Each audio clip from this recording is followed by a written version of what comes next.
like to have an A1 wardrobe, but you don't have $500, $1,000, $2,000 to go out and spend on that so-called A1 wardrobe, the answer to your problems and to your prayers could be in your own closet. This according to Maura Graber and of the Etiquette School, the RSVP School of Etiquette. And Maura, welcome to the show. Thank you. Now, let me understand this. You can actually, everyone has within their wardrobe more potential? Absolutely, and they don't know it. Well, first off, what you need to do is go in and take everything out of your closet, everything out of your drawers, lay them on your bed or lay them on your sofa, do something, divide them up.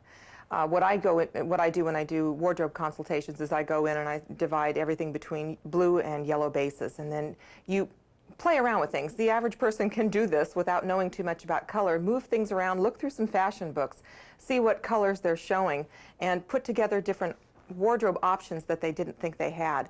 Repair anything that needs to be repaired. A lot of times we don't wear something simply because we forgot it was in our wardrobe, or it's had a hole that we didn't fix, or a hem that's falling out, or a button that came off of it that we didn't put back on, and we keep forgetting to put it on. It's just pushed to the back of the closet. How much of our own wardrobe do we actually use? Well, some people say as little as 20%. I use probably 80 to 90% of mine.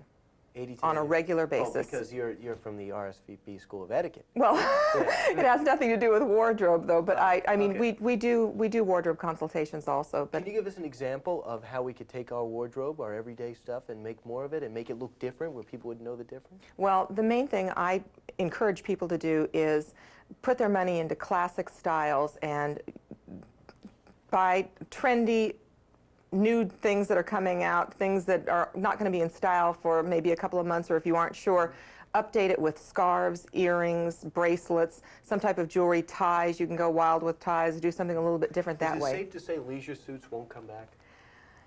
It's might be safe to say, but I don't know. John Travolta could do another movie, and who knows? Yeah, we don't know. Okay. We don't know. And like Swatch is another example of something trendy. Mm-hmm. And what's the difference between, what is it, pumps and what's the other, regular shoes?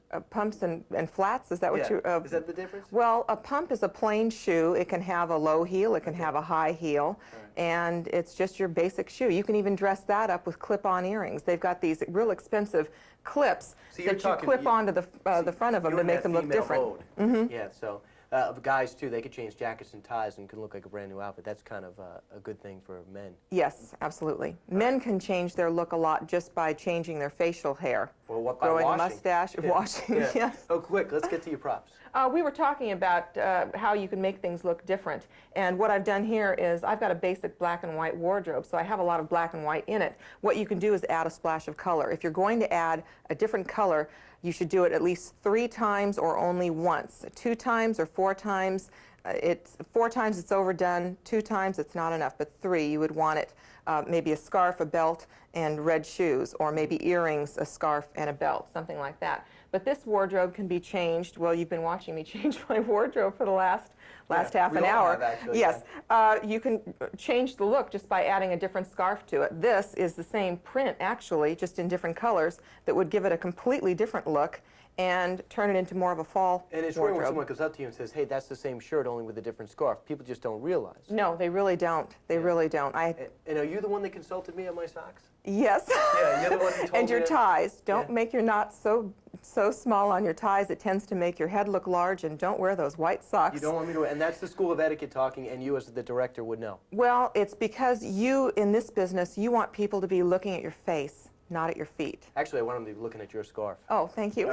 Maura, thanks so much for joining us You're here. welcome. I appreciate your insight and just got a touch of what it's like to be a professional, and I enjoyed it. Thank you. All right, and thank you for watching. I'm Brian Kilmeade.